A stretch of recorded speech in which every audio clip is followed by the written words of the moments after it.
Given where this relationship was not terribly long ago, I'm thinking about the sort of flare-ups over to Taiwan and the back and forth on the restrictions on technology.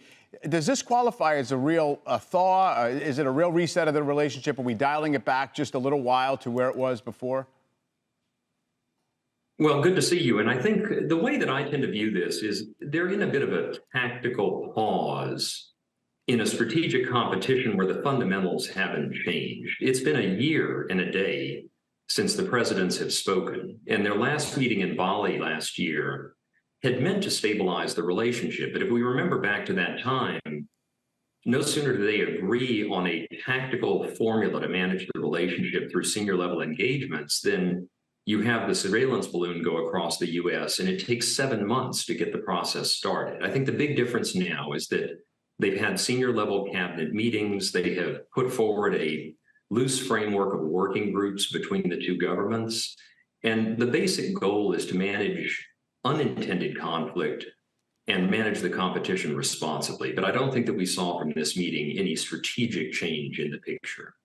Do want to get to the sort of private sector implications here. President Xi was back in San Francisco last night speaking at a dinner at the Hyatt Regency Hotel. The audience, about 300 people, included some big-name CEOs, including Elon Musk, Tim Cook, Pfizer's Albert Bourla. Xi delivering a message to U.S. businesses that got a standing ovation. China is a big market and a friend. Well, the business speech, I think, is a feature of Xi's visit.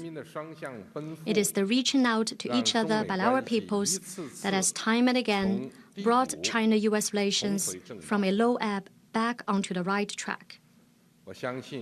I'm convinced that once open, the door of China-U.S. relations cannot be shut again. So, Rick, your reaction to that message and how it might be received?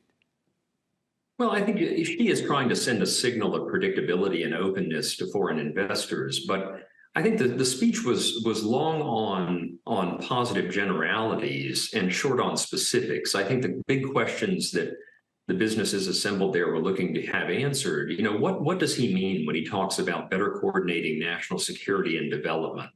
What are the specifics of the data security regimes and the other legal structures that have been put in place to defend a state industrial policy that presents a lot of fundamental challenges for U.S. and foreign investors? So I don't think that I saw too much new by way of specifics from the speech, but I do think China is signaling that in a general sense, they remain open as a market under the conditions that currently exist. Yeah, and I guess, a willingness to remain open is one piece of it. Another, I suppose, is just how much of a growth story it will remain, China domestically. And it seems like that for U.S. businesses and for investors is perhaps the bigger question.